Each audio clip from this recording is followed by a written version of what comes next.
ஓம் அகத்தீசாய நம.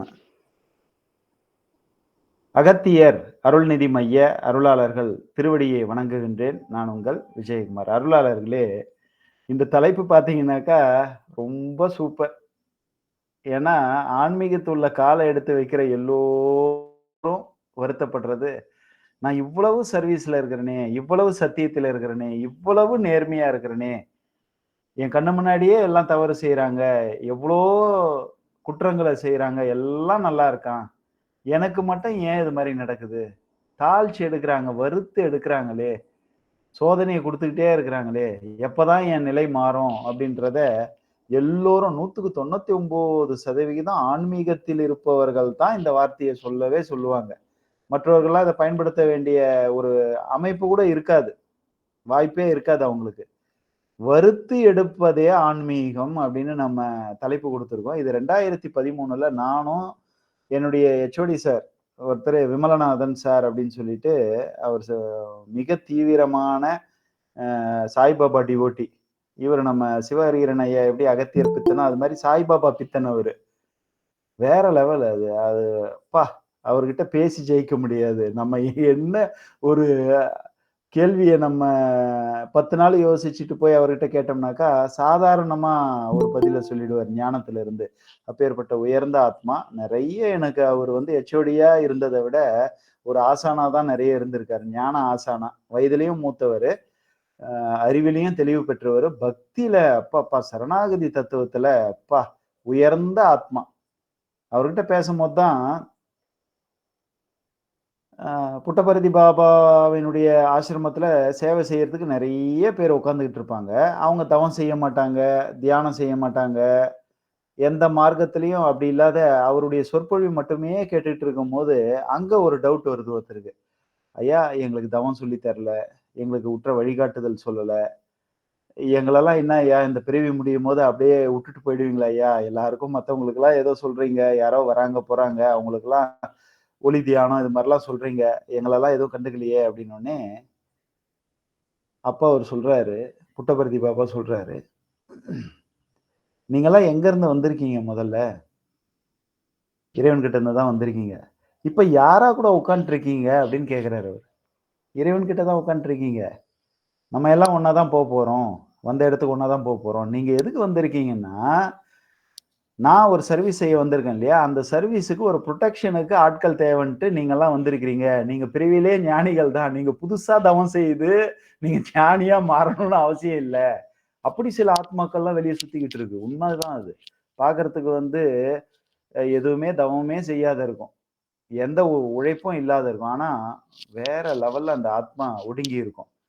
சரி, நம்ம தலைப்புக்கு வருவோம். "வறுத்து எடுப்பதே ஆன்மீகம்." அற்புதமான தலைப்பு. போகர் கபில் தேவ் ஐயாவுக்கு சந்தோஷம் பாருங்க. "வருங்கடா, வருங்கடா, நல்லா வறுத்து எடுங்கடா."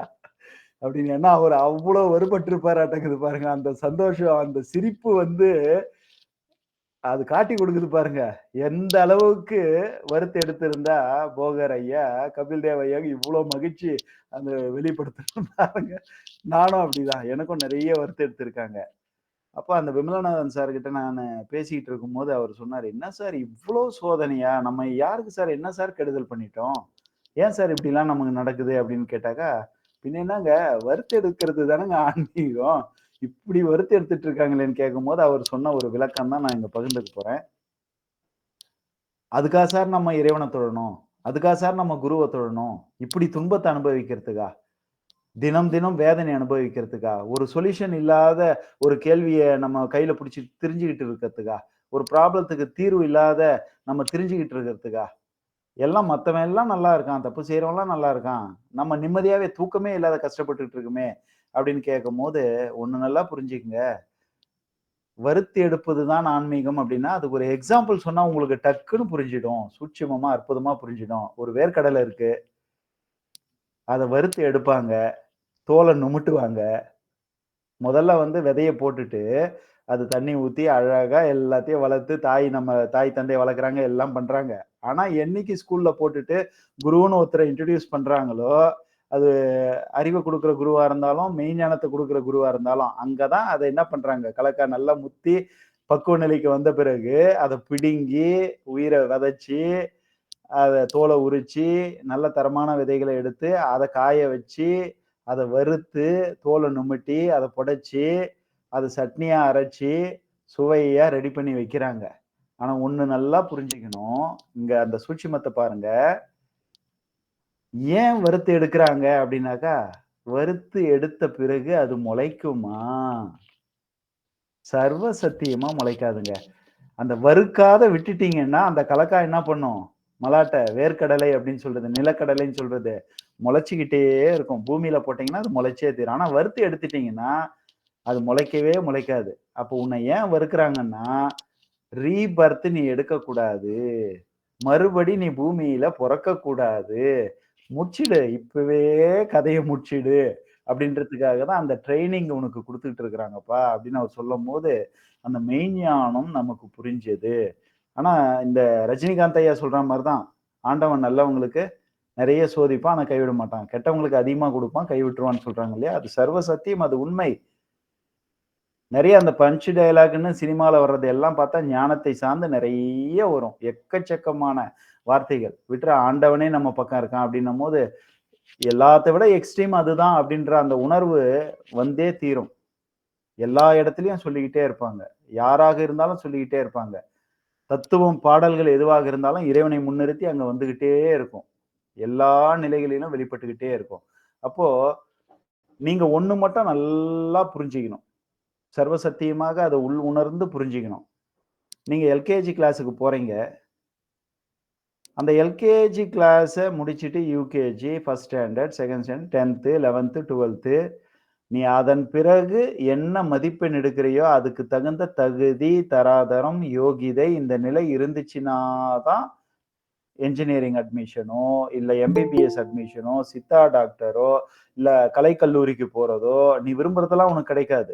நீ என்ன உழைச்சு இருக்கிறையோ, அதுக்கு தகுந்த பலன் தான் கிடைக்கும். அப்போ வறுத்து எடுப்பாங்க அவங்க. நீ என்ன படிச்சிருக்க? என்ன உணர்ந்திருக்க? டெஸ்ட் சர்வ சத்தியமா வச்சே தீருவாங்க. அந்த டெஸ்ட்ல பாஸ் பண்ணி தான் ஆகணும். அதனால வறுத்து எடுப்பது சர்வ சத்தியமாக ஆன்மீகம். ஆனா, அந்த சோதனையையும், துன்பத்தையும் குருவின் திருவடியை பற்றி, பற்றி, பற்றி துதித்து, துதித்து வணங்கி, வணங்கி சரணாகதி அடைந்து, அடைந்து அத தாங்கிக்கிற பக்குவத்த கேட்கணும். துன்பம் வருகின்ற பொழுது, "எனக்கு இது மாரி குத்துட்டியே!" அப்படின்னு சண்ட போடுறத விட, "இத தாங்கிக்கிற வலிமையை குடு" அப்படின்னு சொல்லணும். இன்று கூட வந்து நானும் என்னுடைய மனைவியும் ஆம்பூர்ல வந்து டாக்டர் சுகைல் அகமது அப்படின்னு ஒரு ஐயா கிட்ட போகும்போது, வீட்ல அவங்க ஒரு பிறவி ஞானி. அவங்கள பத்தி ஒரு நூலு பிரசன்னா அவர்கள் எழுதியிருக்கிறாங்க. அத்தித்தெருவுல பார்த்து ஒரு நூல் எழுதியிருக்கிறாங்க. அது நம்ம ஞானசக்தி ஊடகத்துல வரப்போகுது. உயர்ந்த ஞானி. அன்னை வந்து நூல்லயே வெளிப்படுத்திய நபிகள் நாயகம் வாழுகின்ற ஒரு சத்திய ஞானி. அவங்க சில குறிப்புகள்லாம் வீட்டை சார்ந்து சொல்லுகின்ற பொழுது, என் குருவ நான் அங்க விட்டே குடுக்கல. இவ்ளோ பிரச்சனைகள் வீட்ல சில சூட்சும சக்திகளாக இருக்குதே! ஒரு 7 வருஷமா இந்த பிரச்சனைகள் உங்களுக்கு இருக்குதே! இதுக்கு நீங்க எந்த முயற்சியும் எடுக்கலையா? அப்டின்னா, நான் ஏன் முயற்சி எடுக்கணும்? நான் ஏன் எடுக்கணும்? நீங்க கேட்டா தானங்க அந்த பிரச்சனை தீர்வாகும் அப்டின்னாக்கா, அப்படி நான் கேட்டுட்டா, குரு கிட்ட போயிட்டு, ஐயா எனக்கு பிரச்சனை இருக்கு. எனக்கு தீர்த்து குடுங்கன்னு கேட்டுட்டா, குருவை இழிவுபடுத்துற மாரி தானே அது. அப்ப அந்த ஆள் இன்னும் கவனிக்காத மாதிரியும், அகத்திய மாமகரிஷி நம்மள கவனிக்காத மாரியும், அன்னை நம்மள பொறுப்பே இல்லாத வழிநடத்துறா மாரியும், இது விதி, இது அமைப்பு, இது கர்மா அப்டின்னும்போது அத அனுபவிச்சுக்கிட்டே இருக்கணும். உற்ற கால நேரங்கள் வரும்போது அகத்தியன் அடிச்சு தூக்குவாரு பாருங்க. தோள்ல தூக்கி வச்சு நம்மள கொண்டாடுவாரு. எவ்ளோ கஷ்டத்த புள்ள அனுபவிச்சுட்டான். நமக்காக காத்துக்கிட்டு இருந்தான், பொறுத்துக்கிட்டு இருந்தான். நம்ம தான்யா காப்பாத்தணும். அவரு வரும்போது அதான் நேத்து யோகரவி ஐயா சொல்லும்போது கூட சித்தர் யோகரவி ஐயா சொல்லும்போது, நான் அடிச்சா கூட அவன் பொழச்சிடுவான். அன்னை காளிகிட்ட பொறுப்ப ஒப்படைச்சா அவன் எழுந்துக்கவே மாட்டான் அப்டின்னாரு இல்லையா? அது மாரி நமக்கு வர கஷ்டத்த என்ன பண்ணிடணும், இவன என்ன பண்றான் பார் அப்டின்னாக்கா, அகத்தியரும் அன்னையும் என்ன பண்ணுவாங்க, "ஓ! நீயே பார்த்துக்கிறியாப்பா? அந்த அளவுக்கு நீ வல்லமைய பெற்றுட்டல்ல, பார்த்துக்கப்பா" அப்டின்னு வுட்டுட்டு வேடிக்கை பார்த்துட்டு இருப்பாங்க. அம்மா முடியலம்மா என்னால, நீ எதனா பார்த்து செய்யுமான்னாக்கா, அவங்க அப்ப "ஏன்டா என் பிள்ளைய இவ்ளோ துன்பப்படுத்துறியா?" அப்படின்னு அவங்க வருவாங்க. பொறுப்ப அவங்க கிட்ட ஒப்படைக்க, ஒப்படைக்க நம்ம புனிதப்படுத்தப்படுவோம். நம்ம பொறுப்ப எடுத்துக்கிட்டோம் அப்படின்னாக்கா, மனிதன் சத்தியமாக தவறு செய்வான். தப்பு செய்ததுனால தாங்க மனுஷனாவே வந்திருக்கிறான். இறைநிலையில ஒரு களங்கம் வந்துச்சு. அதனால தான் மனிதனாகவே அவன் பிறந்திருக்கிறான். மனிதன் இறைநிலை கூட்டல் களங்கம் இஸ் ஈக்குவல் டு மனிதன். மனிதன் மைனஸ் களங்கம் இஸ் ஈக்குவல் டு இறைவன். இதுதான் ஃபார்முலாவா வேதமுனி வேதாத்திரி மகரிஷி சொல்லி இருக்கிறாரு. பேராசை, சினம், கடும்பற்று, உயர்வு தாழ்வு மனப்பான்மை, முறையற்ற பால் கவர்ச்சி, வஞ்சம், இது அந்த இறைநிலை தன்மையில கலந்துச்சுன்னா அவன் மனிதனா மாறிடுறான். அதை அங்கிருந்து தூக்கி கடாசிட்டோம்னாக்கா அவன் இறைவனா மாறிடுறான். நான் கடவுள் அல்ல, கடவுளே நானாக வந்திருக்கின்றேன் என்ற சத்தியத்தை அவர் வெளிப்படுத்தி இருக்கிறார். அப்போ அந்த புரிதல் வேண்டும். நம்மளை வறுத்து எடுக்கிறாங்க அப்படின்னாக்கா அதாங்க ஆன்மீகம். நான் வந்து சினம் தவிர்த்தல் அப்படின்னு ஒரு வகுப்பு எடுக்கிறாங்க. வேதமணி வேதாத்திரி மகரிஷி வழியில சினம் தவிர்த்தல்னு ஒரு வகுப்பு எடுக்கிறாங்க அகத்தாய்வு பயிற்சி அன்னைக்கு. அந்த பயிற்சியை அட்டன் பண்ணிட்டு வீட்டுக்கு போன அன்னைக்கு தான் என் வாழ்நாள்லயே அதிகப்படியான சினம் வருது. ஏன்னாக்கா எனக்கு மொத்தத்தையும் சொல்லி கொடுத்துட்டாங்க.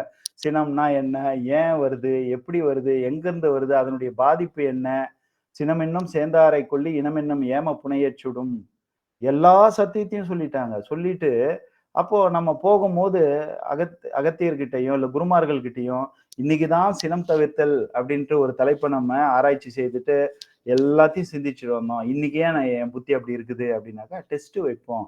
ஏன் உங்களுக்கு எல்லாம் வேலையே இல்லையா? எங்களுக்கு ட்ரைனிங்கை குத்துட்டு பக்குவத்தை குத்துட்டு அதை நாசம் பண்ற மாதிரி ஒரு டெஸ்ட் வச்சுன்னு இருப்பீங்களா அப்படின்னாக்கா அப்ப தெய்வங்கள் கேட்கறாங்க, ஏன்பா 10வது கிளாஸ் ஒருத்தன் படிக்கிறான், அவனுக்கு பப்ளிக் எக்ஸாம்னு ஒண்ணு வைப்போம், அது சட்டம்.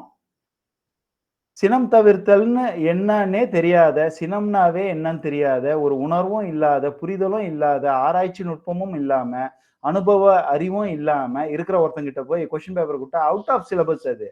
நீ தானே படிச்சுட்டு வந்துக்கிற சிலபஸ, படிச்சவனுக்கு தாண்டா நாங்க கொஸ்டின் பேப்பர் கொடுக்க முடியும். படிக்காதவனுக்கு கொஸ்டின் பேப்பர் கொடுத்தாக்கா சித்தர்கள் நாங்களே முட்டாள். தகுதி இருக்கிறவனுக்கு தாண்டா டெஸ்ட் வைக்க முடியும். ஃபெயில் ஆகிறான் ஒருத்தன், இவன் கண்டிப்பா ஃபெயில் ஆயிடுவான்னு தெரியும். அவன்கிட்ட கொஸ்டின் பேப்பரை கொடுத்து பாத்தியா நான் கொஸ்டின் பேப்பர் எவ்வளவு டஃப்பா செட் பண்ணி இருக்கிறேன் அப்படின்னா அது எவ்வளவு பெரிய இழுக்கு அகத்தியருக்கு, சித்தர்களுக்கு. அதனால நீங்க ஒண்ணு நல்லா புரிஞ்சுக்குங்க, உங்களை சித்தர்கள் சோதிக்கிறாங்க அப்படின்னாக்கா நீங்க ஃபெயில் ஆயிட்டாக்கா சந்தோஷப்படணும். ஏன் அப்படின்னாக்கா உங்களுக்கு தகுதியை கொடுத்துட்டு ரொம்ப டஃப்பா சிலபஸை ஃப்ரேம் பண்ணி கொஸ்டினை ஃப்ரேம் பண்ணி அவங்க உங்களை சோதிக்கிறாங்க. அந்த சோதனையிலிருந்து ஏதோ ஒரு அறிவை அவங்க உங்களுக்கு உட்படுத்த நினைக்கிறாங்க. நீங்க பாஸ் ஆயிட்டா கூட நான் பாஸ் ஆயிட்டேன் அப்படின்னு இது பாஸ் ஆயிடுச்சு. அது எப்படி தெரியுமா சித்தர்கள், நீங்க சித்தர்கள் வைக்கிற சோதனையில பாஸ் ஆயிட்டேன் அப்படின்ட்டு ஒரு சித்தர் உங்களுக்கு அங்கீகாரம் கொடுக்குறாருன்னா உங்களை இன்னும் குழந்தையாவே அவர் வச்சிட்டு இருக்காருன்னு அர்த்தம். நீங்க நல்லா யோசிச்சு பாருங்க, ஒரு தந்தை ஒரு குழந்தை கிட்ட விளையாடுகின்ற பொழுது இப்ப கையில யாருக்கு பலம் அதிகமா இருக்குன்னு விளையாடுற மாதிரி விளையாடி இருப்பாங்க. அப்ப அந்த குழந்தை ஜெயிக்கிற மாதிரி அப்பா அப்படியே நடிச்சு அப்படியே அப்பா அப்பா அப்பா அப்படின்ட்டு விட்டு கொடுத்துருவாரு இல்லையா? அது மாதிரி நீங்க அகத்தியர் வைக்கிற சோதனையில ஜெயிச்சிட்ட அப்படின்னு அகத்தியர் சொல்லிட்டா இப்படி அந்த உங்களை அவர் குழந்தையாவே வச்சிட்டு இருக்காருன்னு அர்த்தம். உங்களை ஃபெயில் பண்ணிட்டாருன்னா என்ன அர்த்தம்னாக்கா அறிவை கொடுத்திருக்கிறாரு, இன்னும் தூக்கி விட போறாருன்னு அர்த்தம். அதனால வருத்தப்படாதீங்க, வேதனைப்படாதீங்க, துக்கப்படாதீங்க, துயரப்படாதீங்க. உங்களுக்கு சோதனையும் துன்பமும் வருத்தமும் வேதனையும் வருகிறது என்றால் ஆசான் அகத்தீசரின் அன்பும் கருணையும் தயவும் பார்வையும் பாதுகாப்பும் அவருடைய அரவணைப்பும் உங்களை சூழ்ந்து சூழ்ந்து சூழ்ந்து 24 மணி நேரமும் தூங்குகின்ற பொழுது கூட அகத்தியன் உங்களை நேசிக்கிறார் என்ற அர்த்தம். இது சர்வ சத்தியம், நான் உணர்ந்ததுனால உங்களுக்கு சொல்றேன்.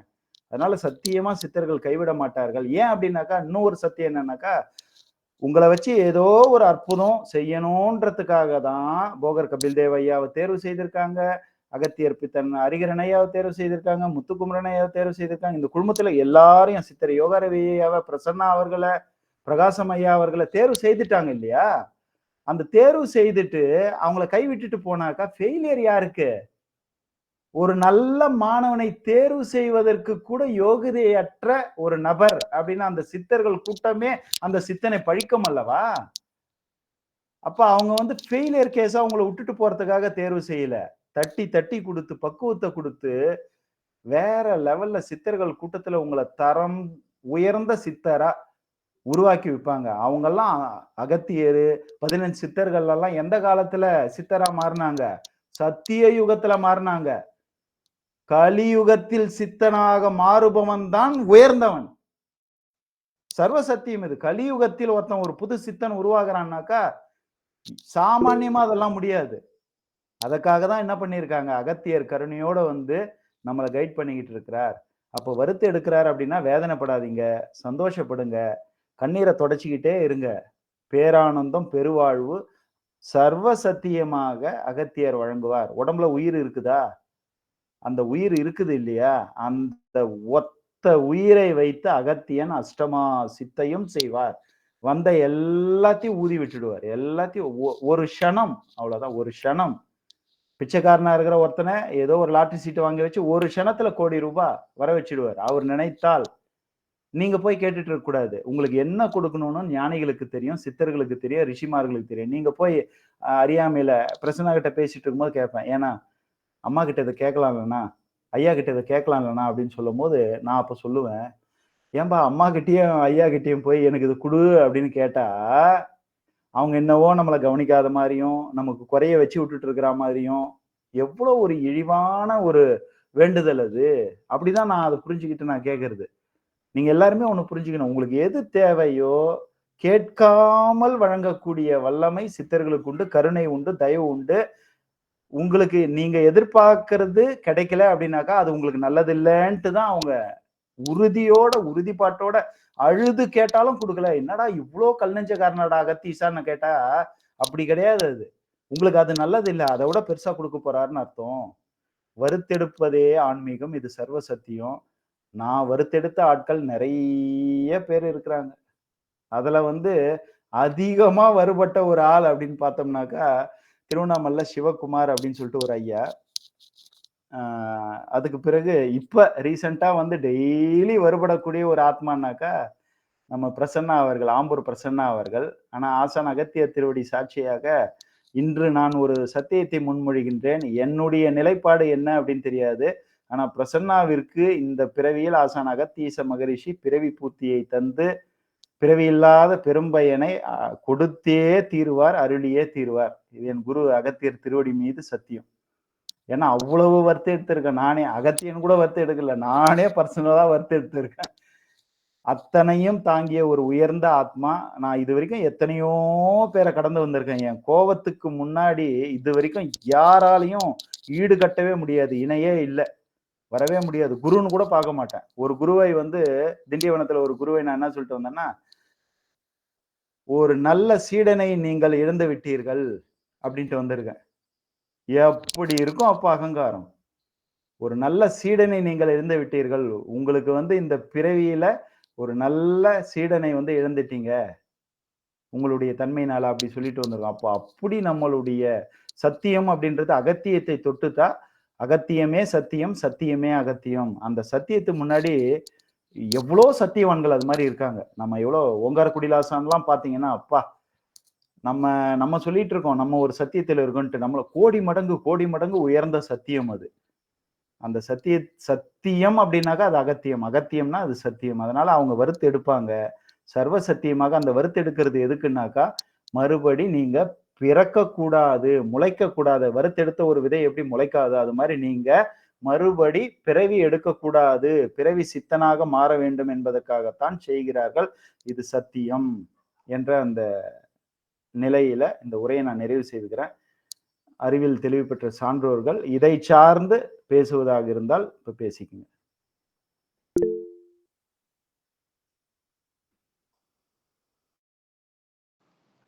ஐயா பேசுங்க. அடிகரன் ஐயா. ஐயா ஓம் அகத்தீசாய நமः.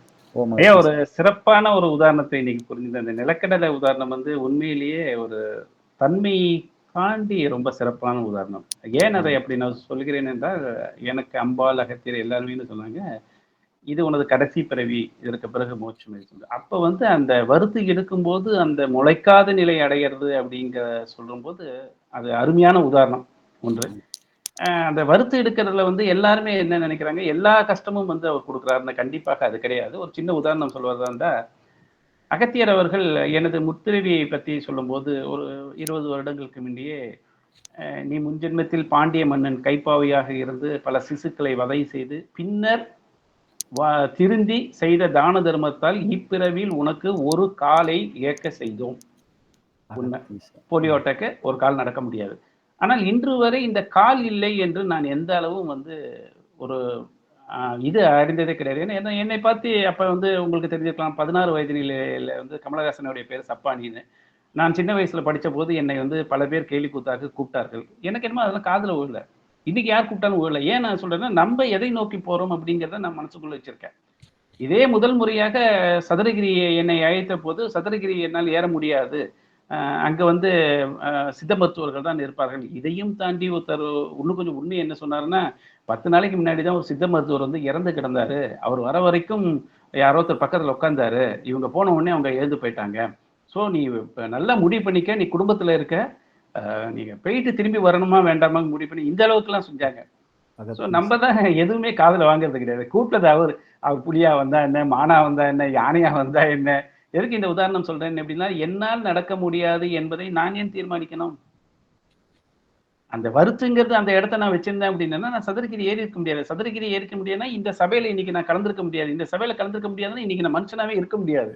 இவ்வளோ விஷயங்கள் கூடி நம்மளை இன்னைக்கு செயல்படுத்துறாரு அப்படின்னா, மனதிற்குள் இருக்கிற திடமான ஒரு கருத்து தான்.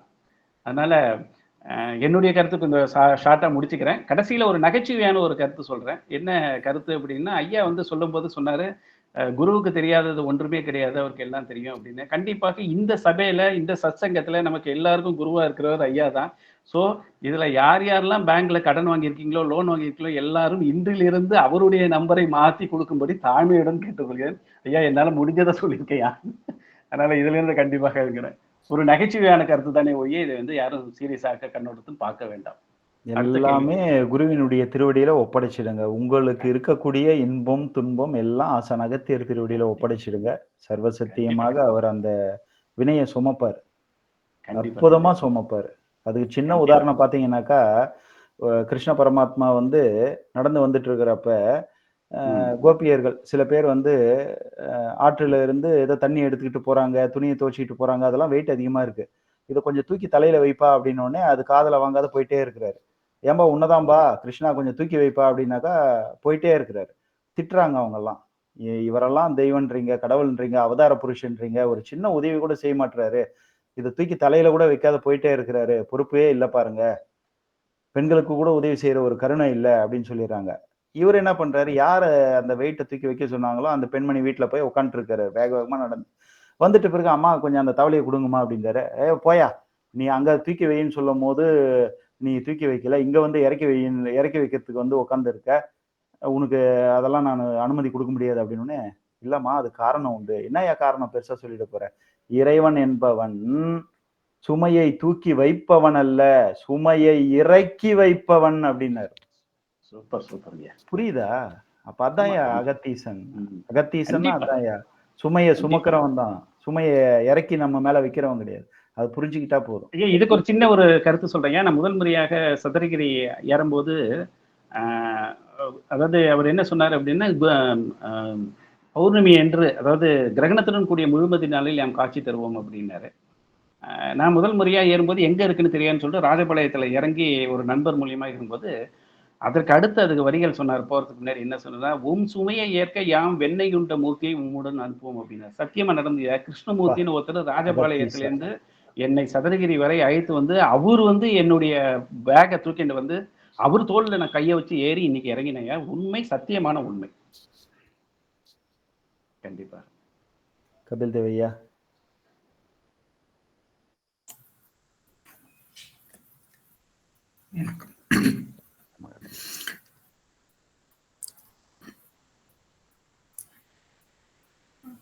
வறுத்து எடுக்கிறதுல மிக உச்சம் எதுனாக்கா உயிரை மட்டும் விட்டுருவாங்க, இது எல்லாத்தையும் பிடிக்கிறாங்க. இதுதான் உண்மை. வெறும் உயிர் மட்டும் ஊசலாடிட்டு இருக்கோம். இன்னைக்கோ நாளைக்கோன்ட்டு அது வரலையும் கொண்டு போவாங்க. உயிரினுடைய உன்னதத்தை அப்பதான் புரிய வைப்பாங்க. உயிர்னா என்ன, ஏன் இது இவ்வளவு வேல்யூ, இதற்கு நீ என்ன செய்ய வேண்டும்ன்றதுக்கு விடை அங்கதான் சொல்லுவாங்க. அங்க போய் அந்த எக்ஸ்ட்ரீம் எண்டுக்கு போயிட்டு தொட்டுட்டு அங்க கிடைக்கும் பாரு ஒரு விடை, அது வாழ்க்கையில யாராலையும் வந்து அந்த அனுபவத்தை வந்து சொல்லவே முடியாது. எல்லா உண்மைகளும் அங்க கொடுத்து அப்படியே அனுப்பி உங்களுக்கு வந்து எல்லாமே அழகா இது பண்ணி உங்களை வந்து அப்படியே பொக்கிஷமா அப்படியே அனுப்பி வச்சுடுவாங்க. அதுக்கப்புறம் நீ வந்துட்டு என்ன வேணாலும் உலகத்துல எதை கேட்டாலும் அப்படியே ஞானி ஆயிடுவீங்க. அந்த அளவுக்கு புடம் போட்டு வறுத்து எடுக்கிறதுல வந்து புடம் போடுறதுன்னு இருக்குது. வறுத்து எடுக்கிறதுனுடைய உச்சம் புடம் போடுறது. அந்த புடம் போட போட போட போட உள்ளர இருக்கிற அந்த மருந்து இல்ல வேற ஒரு அந்த மருந்து இருக்கு இல்லையா, இந்த மருந்து பொருள் அதுக்கு வந்து அந்த சக்தி ஏறிக்கிட்டே இருக்கும். அது ஒரு துளி அப்படி ஒரு சிட்டிகைன்னு சொல்லுவாங்க. அப்படி ஒரு துளி எடுத்து அதை வந்து பயன்படுத்தும் போது கூட அது அமிழ்தாக மாறும். அந்த மாதிரியான ஒரு இது. அது ஒரு துளி தான். அந்த ஒரு துளி அந்த ஒரு துளி இந்த அணு அணு அணுவாக சிதைப்பாங்க. இந்த உடலையே சிதைப்பாங்க. அதுதான் புடம் போடுறது, அதுதான் வறுக்கிறதுன்னு அர்த்தம். இந்த உடம்புல நீங்க வந்து உள்ளார போய் போய் போய் போய் அது எல்லா துன்பங்களையும் நீ வந்து தெரிஞ்சாதான் இந்த உலகம்ன்றது என்னன்னு தெரியும், நீ யாருன்றது தெரியும். இதுக்கெல்லாம் காரணம் இந்த புடம் போடுறது, இந்த வறுத்து எடுக்கிறது. இந்த வறுத்து எடுக்கிறது இல்லைன்னாக்கா நாம் நாமாக இருக்க மாட்டோம். நம்மை பக்குவப்படுத்துவதற்காக சித்தர்கள் செய்கின்ற இந்த முறை வந்து அனுபவத்தால் மட்டுமே அதனுடைய வேல்யூ வந்து உணர முடியும். நம்ம எவ்வளவு சொல்லலாம், ஆனால் அனுபவித்து பார்க்கணும். நான் வந்து அதை அனுபவிச்சதுனால சொல்றேன். உயிருக்கு போராடி 3.5 ஆண்டு காலம் அன்கான்சியஸ். நடப்பேன், போவேன், சாப்பிடுவேன், எல்லாம் பண்ணுவேன். என் பேர் கேட்டா தெரியாது, என்ன படிச்சேன்னு தெரியாது. எம்இ முடிச்சுட்டு அண்ணா யூனிவர்சிட்டியில ப்ரொஃபஸரா இருந்தேன். அதுக்கப்புறம் அன்கான்சியஸ் போயிட்டேன், ஒண்ணுமே தெரியாது. என்ன பண்ண முடியும்? வீட்டுல ஏதோ சுத்திட்டு இருக்கான், ஒன்றும் முடியல. அதுக்கப்புறம் மெல்ல மெல்ல மெல்ல மெல்ல ரெக்கவர் ஆகி வந்து அதுக்கப்புறம் இன்னைக்கு வந்து பேசுறேன் இல்லையா, இந்த பேச்செல்லாம் இந்த தெளிவெல்லாம் வந்து அதுக்கப்புறம் கிடைச்ச நானும். அப்ப போட்ட புடம் தான் இப்ப வந்து பேச சொல்லுது, வேற ஒன்றும் இல்லை. அப்ப வறுத்தெடுத்து இங்க செம்மைப்படுத்தி இருக்கிறாங்க. இதுதாங்க ஐயா என்னுடைய அனுபவங்கள். நன்றி, நன்றிங்க ஐயா. வேற யாருன்னா பகிர்ந்துக்கிறவங்க பகிர்ந்துக்குங்க. 2 நபர்கள் மட்டுமே அந்த சத்சங்கத்துல பேசிட்டு இருந்தாக்கா மற்றவங்க எல்லாம் எப்ப வந்து வரப்போறீங்கன்னு தெரியல. எல்லாருக்குமே அனுபவம் இருக்கும்.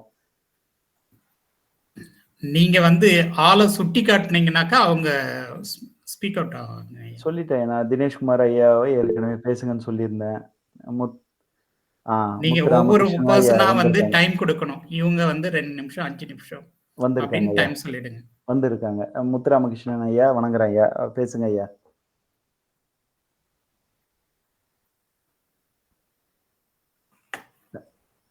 அன்மியூட் பண்ணிட்டு பேசுங்க ஐயா.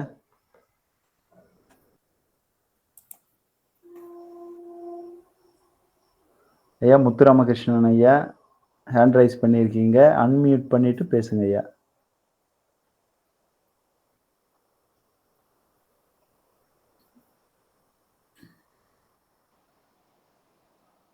பரவாயில்லையா, தவறி பண்ணிட்டார் போல இருக்கு. அடுத்த வாய்ப்பு அடுத்தவருக்கு கேட்க.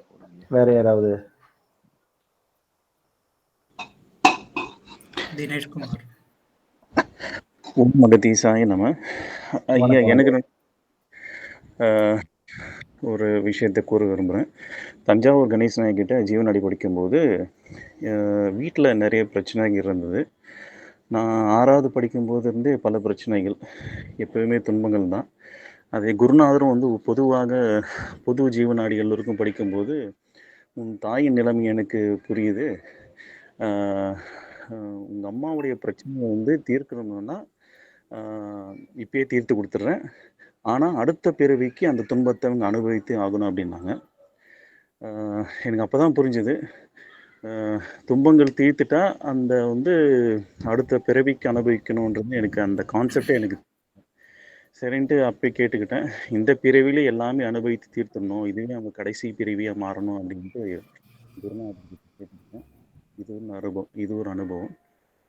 இன்னொன்று வந்து குருநாதர் என்ன சொன்னாருன்னா, துன்பம் படப்படதான் மனமானது செம்மையாகும், மனமானது பக்குவம் அடையும், எய்தவன் யாமிற்கு அம்பை நோவுதேன்னு சொன்னார். துன்பங்கள் எல்லாத்தையும் கொடுக்கறது நான் தான். உங்கள் மனம் பக்குவம் அடைகிற வரைக்கும் துன்பங்கள் வந்து உங்களுக்கு துன்பங்களாக தெரியும். அதுக்கப்புறம் வந்து துன்பங்கள் வந்து உங்களுக்கு துன்பமாகவே தெரியாது. துன்பங்களை தாங்கிக்கிற சக்தியை கொடுன்னு கேட்கணும் அப்படின்ட்டு அப்படிங்கிற அதை சொல்லிட்டாருங்க. அதை தான் இப்போ பகிர்ந்துக்கிட்டாங்க. நன்றிங்க. நன்றிங்க, நன்றிங்க. மகிழ்ச்சி சாயனம் ஐயா. கேக்குதுங்களா ஐயா? ஐயா இப்ப கேக்குது ஐயா, சொல்லுங்க ஐயா. ஒரு 2 மாசத்துக்கு முன்னால அடியன் என் மருமகனுடைய அப்பா இதுக்கு போயிட்டு வந்திருக்கிறேன். வரும்போதே ஒரு எங்க அபார்ட்மெண்ட்ல ஒரு பிரச்சனை. அந்த எங்க சம்பந்தார் இறந்ததுனால என் மகன் இங்க சிங்கப்பூர்ல இருந்து இங்க வரணுங்கிற ஒரு நிலவரம். அவன் நிலவரம் எப்படி இருக்க போகுது, அபார்ட்மெண்ட்ல வந்து இங்க வீட்டை ரிப்பேர் பண்ணி ஆகணும்னு ஏகப்பட்ட ப்ரெஷர் கொடுத்துட்டு இருக்கிறாங்க. காலையில வீட்டுல இருந்து நான் பைரவருக்கு உணவு அளிக்கிறதுக்காக போவேன். முடிஞ்சதுன்னா அகத்தீசா உன்னுடைய இஷ்டம்னு சொல்லிட்டு போவேன். போற வழியில அரியர் ஐயா படம் அனுப்பிச்சிருந்தாங்க. அந்த படத்தை பார்த்தேன். படத்தை பார்த்த உடனே கண்ணு திறந்திருந்த மாதிரி எனக்கு ஒரு அனுபவம். உடனே நடு ரோட்ல இருந்து ஐயாக்கு பேசினேன். 5வது நிமிஷம் எனக்கு பதில் வந்தது. இது உனக்கு நான் வைக்கிற டெஸ்ட், நீ ஏன் கவலைப்படுற? 2 மாசம் தான் ஆச்சு. உனக்கு நான் வைக்கிற டெஸ்ட்ன்னு சொல்லி ஐயாவே எனக்கு 5வது நிமிஷத்துல எனக்கு அந்த பதில் கொடுத்தாங்க. நீ ஏன் கவலைப்படுற, நான் டெஸ்ட் வைக்கிறேன் அப்படின்னு சொல்லிட்டு. டெஸ்ட்டுங்கிறது வந்து எனக்கு லேட்டஸ்டா மற்றவங்க எல்லாம் பழசு சொல்றீங்க, நான் சொல்றது வந்து அநேகமா 60 நாள் கூட ஆயிருக்காரு. அந்த 2 பிரச்சனையும் இப்ப சால்வ் ஆயிட்டு இருக்கு. ஒரு பிரச்சனை வீடு ரிப்பேர் ஆகி முடிஞ்சு போச்சு. இன்றைக்கு இது பேரை வந்து பள்ளிக்கூடத்துல சேர்த்துட்டாங்க. ஏதோ மருமகனுக்கு ரொம்ப 2 நாளைக்கு முன்னால அம்பாள் நாடியில மருமகன் ஞானி ஆகிறதுக்கு உண்டான வழிகள் எல்லாம் சொல்லி கொடுத்துருக்காங்க. Family totally taken over. என் மகனை வந்து ஞானி ஆவான்னு சொல்லியிருக்காங்க. என் மருமகனுக்கும் ஞானம் கிடைக்குன்னு சொல்லியிருக்காங்க. ஒரு புஸ்தகம் படிக்க சொன்னாங்க, கோரக்கருடைய சந்திர ரேகை. அந்த புஸ்தகம் எனக்கு கிடைச்சது, திருநெல்வேலியில கிடைச்சி இன்னைக்கு வருது. இன்னும் 1 வாரத்துல சிங்கப்பூர் போய் சேர்ந்துடும். இப்போ ஒரு 3 நாளுக்கு முன்னாடி படிச்ச சூடியில அம்மா சொல்லியிருந்தாங்கல்ல ஐயா, அது? ஆமா ஐயா, 3 நாளைக்கு முன்னாள் சூடியில சந்திரசேகர படிக்க சொல்லியிருந்தாங்க. அந்த சந்திரசேகர புஸ்தகம் கிடைச்சது. வீட்டுல வந்து சாய்பாபாவுடைய அந்த புஸ்தகம் இருந்தது. அதை கையில் எடுத்து கொடுத்து வார வாரம் படிக்க சொல்லுங்க அப்படின்னு சொல்லிட்டு, முடிஞ்சதுன்னா குருவம்சமா அந்த இது இருக்கும். அந்த புஸ்தகமும் இப்ப இங்க ஹைதராபாத்ல கிடைக்கும் அப்படின்னு சொன்னாங்க, குரு சரித்திரம். அதையும் கொடுத்து அனுப்புறேன். அதற்கு மேல அவங்களை படிக்க வைக்க வேண்டியது அகத்தியருடைய பொறுப்பு. ஆமா ஆமாங்க. முக்கியமா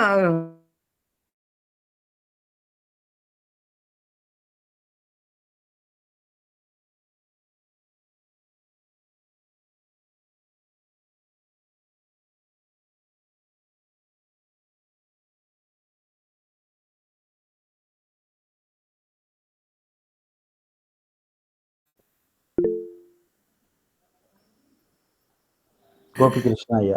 ஐயா பேசுங்க ஐயா. ஐயா ஆத்ம நமஸ்காரம். ஓம் குரு அகஸ்தியாய நமக. அகத்தீஸ்வராய். ஐயா சொன்ன மாதிரி இன்னைக்கு அகத்தியர் அப்பாவோட அந்த படத்தை பாக்குறப்ப நான் தூங்கி எந்திரிச்சு பார்த்தேன். இங்க காலை நேரம் அழகா அந்த கண்ணு திறந்து பார்த்து ரொம்ப அப்படி சாந்தமா இருந்தாரு. அப்பவே வந்து ஹரிஹரன் ஐயாவுக்கு போன் பண்ணி சொல்லணும்ட்டு இருந்தேன். அதுக்குள்ள முத்துக்குமார் ஐயா வந்து அது சொல்லிட்டாரு. வறுத்தெடுப்பது அப்படின்ட்டு இளம் வயதுல இப்ப நான் எந்த காரியம் எடுத்தாலும் அந்த காரியத்தோட எக்ஸ்ட்ரீமுக்கு போகும். இப்போ ஒரு பாஸ்போர்ட் எடுக்கணும், போய் அப்ளை பண்ணா பாஸ்போர்ட் கொடுப்பாங்க. ஆனா என்னது வந்து ஏதாவது ஒண்ணு இருக்கும். அதாவது அந்த கடைசி அது இது நடந்தா நடக்கக்கூடாதுன்னு எது இருக்குமோ அது எல்லாமே நடந்து கடைசியில பார்த்தோம் அப்படின்னா அப்ப நான் கேட்பேன் இறைக்கிட்ட, ஏன் இப்படி நடக்குது, எதுக்கு இப்படி நடக்குது அப்படின்ட்டு. கடைசியா பார்த்தீங்கன்னா அது முடிஞ்சு வந்ததுக்கு அப்புறம் ஒரு அனுபவம் கிடைக்கும். அதுல போனா என்னென்னலாம் நடக்கும், எப்படி எல்லாம் இருக்கும் அப்படின்ற அந்த அனுபவம் கடைசி வரைக்கும் அவங்க கூடவே இருப்பாங்க. கடைசி ஒரு மிராக்கிள் ஒரு இது மாதிரி நடக்கும். கடைசியில எல்லாமே போயிட்டு அது முடிச்சு பாக்குறப்ப ஒரு தெளிவு மாதிரி கிடைக்கும். ஓகே, இப்ப வேற யாருக்காவது இருந்தாலும் நம்ம சொல்லலாம், இது இப்படி இப்படி பண்ணுங்க, இதுக்கு மேல அங்க என்ன நடக்க போகுது, ஒண்ணுமே நடக்காது அப்படின்ற ஒரு தெளிவு கிடைக்கும். அந்த மாதிரி நிறைய எல்லாமே அப்போ இது பண்ணுவேன், ஏன் நடக்குதுன்ட்டு. அப்புறம் பக்குவம் வர வர ஓகே, நம்மளுக்கு அந்த தெளிவு கொடுக்குறாங்க அப்படின்ற ஒரு புரிதல். ரொம்ப நன்றிங்க ஐயா, வாய்ப்பு கொடுத்ததுக்கு. நன்றி, நன்றிங்க ஐயா. அகத்தீசாயனம் ஐயா. வேற யாருன்னா இருக்கீங்களா? சரிங்க ஐயா. ஐயா நிறைவு செய்துக்கலாமா? சங்கல்பம் பண்ணிட்டு பண்ணிக்கலையா? ஓம் அகத்தீசாய நம. வழக்கம் போல இன்னைக்கு சங்கல்பம், வறுத்து எடுப்பதே ஆன்மீகம் அப்படின்னு சொல்லியிருக்கோம். ஆன்மீகத்திற்கு வருவதற்கு ஒரு துணிவு முதல்ல வேணும். நான் ஆன்மீகவாதி அப்படின்னு சொல்றதுக்கு ஒரு தகுதி வேணும். அந்த தகுதியை அடைஞ்ச பிறகு உடையாந்துடக்கூடாது. டக்குன்னு போற போக்குல போயிட்டு உடையாந்துடக்கூடாது. நம்ம உள்ள போறதே எதுக்கு அப்படின்னாக்கா, ஞானிகளாக மாறுவதற்கு. ஒண்ணு நல்லா புரிஞ்சுக்கணும், நீங்க டாக்டரா மாறணும் அப்படின்னாக்கா எளிமையா உங்களால முடியுமா? அது சாதாரண ஒரு டாக்டரா மாறுவதற்கே உங்களுக்கு எவ்வளவு ஸ்கிரீனிங் டெஸ்ட் வச்சு, அதிகாரத்தை கொடுத்து, அங்கீகாரத்தை கொடுத்து 5 வருஷம் படிக்க வச்சு, டெஸ்ட் வச்சு, பிராக்டிக்கல் வச்சு ஒரு டிகிரியை கொடுக்குறாங்க. நீங்க படைத்தல், காத்தல், அழித்தல், அருளல், மறைத்தல் என்ற அந்த தன்மையை புரிந்து, அறிந்து, வென்று ஈசனுக்கு இணையாகவே நீங்க போய் உட்காரணும்னா அப்ப எவ்வளவு டெஸ்ட் இருக்கும். அந்த தகுதி அடைவதற்காகத்தான் அவர்கள் பக்குவப்படுத்துறாங்க அப்படின்றத அந்த முழுமையா உணர்ந்து நீங்க அதை ஏத்துக்கணும். ஏத்துக்கிற பக்குவத்தையும் கொடுங்கன்னு அவங்க கிட்டயே கேட்கணும். அகத்திய மாமகரிஷி அவர்கள் ஜீவநாடியில எனக்கு உபதேசம் கொடுக்கும் போது, நான் திருவண்ணாமலையில இலவச பொதுவாக்கு மாதத்தில் ஒரு முறை அங்க சொல்லிட்டு இருக்கும் போது 100 பேர் வருவாங்க. சித்தர்கள் யாங்கள் உன்னை சோதிக்க மானிட ரூபில் வருவோம் அப்படின்னு சொல்லிட்டாங்க. எச்சரிக்கையோடு இரு அப்படின்ட்டாங்க. இவர் நமக்கு தகுதியை கொடுத்துருவாராம், எல்லாத்தையும் கத்து கொடுத்துருவாராம். கொஸ்டின் பேப்பர் டஃப்பா செட் பண்ணி முடிச்சுட்டு நம்ம ஃபெயில் மார்க் பார்த்துட்டு பத்தியா நீ ஃபெயில் ஆயிட்டேன்னு சொல்லுவாராம். ஏப்பா நீ அகத்திய மாமகரிஷி, அறிவு ஆற்றல் பலத்தில் உயர்ந்த ஒரு ஞானி, நீங்க ஒரு சிலபஸை வச்சுட்டு ஒரு கொஸ்டின் பேப்பரை தயார் பண்ணிட்டு என்கிட்ட கொடுத்தா அந்த கொஸ்டின் பேப்பரை முதல்ல வாங்கறதுக்கு எனக்கு யோகியதை இருக்குதா? காப்பாத்துப்பா தயவு செய்து. இது மாதிரிலாம் சும்மா எச்சரிக்கை கொடுக்குறேன், இதை பண்றேன், அதை பண்றேன், ஒரு கண்டம் இருக்குது, இதை பார்த்துக்கோ, அதை பார்த்து, அதெல்லாம் இங்க வேணாம். அதை சொல்றதுக்கு நீங்க இல்ல. புரிய வைங்க, அறிவில் தெளிவை கொடுங்க. ஆனா அனுசரணையா கூட இருந்து உடல் உயிர் மனதிற்கு துன்பம் வராமல் காத்து தாருங்கள்னு கேட்கறதுக்கு நமக்கு சகல உரிமையும் உண்டு. அதனால என்னன்னா வறுத்து எடுக்கட்டும், நமக்கு வலி வேதனை துன்பம் இருக்கவே கூடாது அப்படின்றத ஆசான் அகத்தியர் திருவடியில நம்ம கோரிக்கையாக வைப்போம். நம்ம கோரிக்கையை ஆசான் அகத்தியர் கேட்டே தீரணும். ஏன் அப்படின்னாக்கா சிக்கிட்டாரு அவர். எப்பா உன்னை அட்மிஷன் போட்டம்பா அகத்தியத்துல, உன்னை ஸ்டூடெண்டா போட்டுக்கிட்டேன்.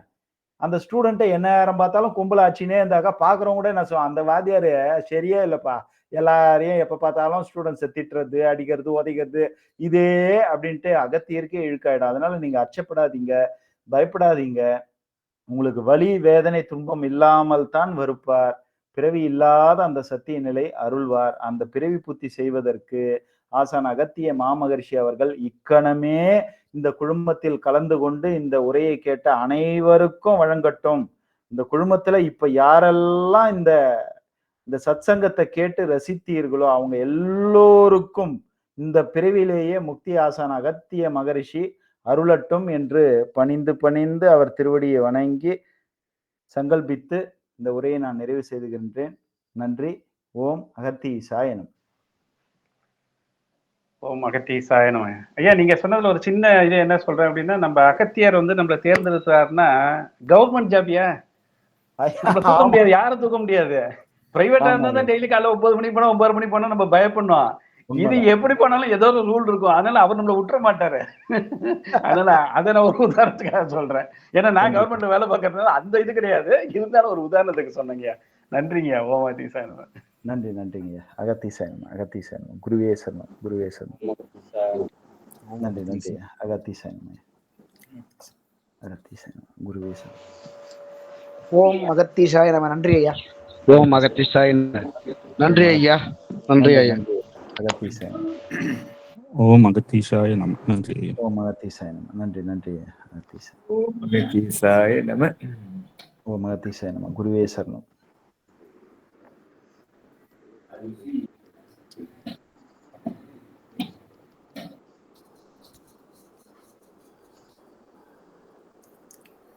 இன்னைக்கு ஸ்பீச் செமத்தியா இருந்துச்சுங்க ஐயா.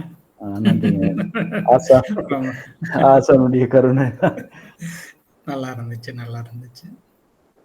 நாளைக்கு என்ன ஐயா ஏதாவது நீங்க தலைப்பு போட்டுறீங்களா? நீங்க எதனா சொல்லுங்களா ஐயா, போகர் கபில் தேவையா? நாளைக்கு ஒரு கான்கிரீட் வச்சிருக்கேன். சரிங்க. இருந்தாலும் வந்து டைட்டில் என்னன்னு சொல்லிடுங்க, இப்பயே நான் பாத்துக்கிறேன். சரிங்க ஐயா. பிரசன்னா கூட ஏதோ ஒரு தலைப்பு கொடுத்துருக்கு. உங்களுக்கு எப்பயுமே வழக்கம் போல ஐயா, நீங்க ஒரு 5 நிமிஷத்துல இருந்து 10 நிமிஷம் வரைக்கும் கம்பல்சரி உங்களுக்கு கொடுக்குற மாதிரி பண்ணிடலாங்க.